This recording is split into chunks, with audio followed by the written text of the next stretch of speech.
Hello my dear guys, আসসালামু আলাইকুম। Usman Sahal medical services YouTube চ্যানেলের পক্ষ থেকে আপনাদেরকে জানাই স্বাগতম। আশা করি আল্লাহর রহমতে আপনারা সবাই ভালো আছেন।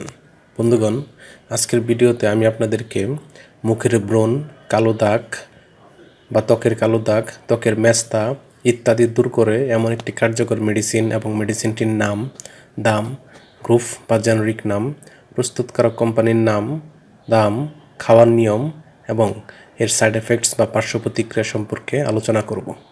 তবে ভিডিওটি শুরু করার আগে আপনাদের প্রতি অনুরোধ, আপনি যদি আমার চ্যানেলে নতুন হয়ে থাকেন তাহলে অবশ্যই চ্যানেলটি সাবস্ক্রাইব করে লাইক, কমেন্টস এবং শেয়ার করবেন।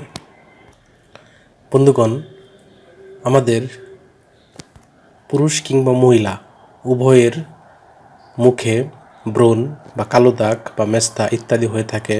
এইসব সমস্যা সমাধানের জন্য আমরা অনেক সময় ডাক্তারের শরণাপন্ন হই এবং বিশেষজ্ঞ ডাক্তারগণ তাদের পরামর্শপত্রে বা প্রেসক্রিপশনে যে ঔষধটির কথা লিখে থাকেন তার নাম হলো অ্যাক্লিনি প্লাস জেল। এটির গ্রুপ বা জেনারিক নাম হলো অ্যাডাপালিন এবং বেনজোইল পেরক্সাইড। এটির উৎপাদনকারী প্রতিষ্ঠানের নাম হচ্ছে ড্রাগ ইন্টারন্যাশনাল লিমিটেড।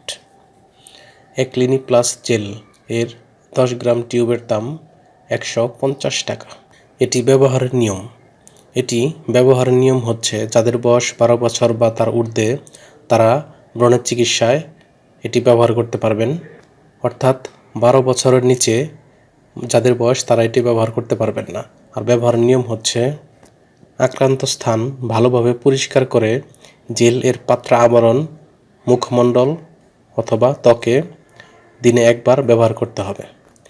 মুখমণ্ডল যেমন কপাল, চিবুক, গাল এর প্রতিটি আক্রান্ত স্থানে অল্প পরিমাণ জেল ব্যবহার করতে হবে। চোখ, ঠোঁট এবং মিউকাসের ঝিল্লিতে ব্যবহার করা যাবে না।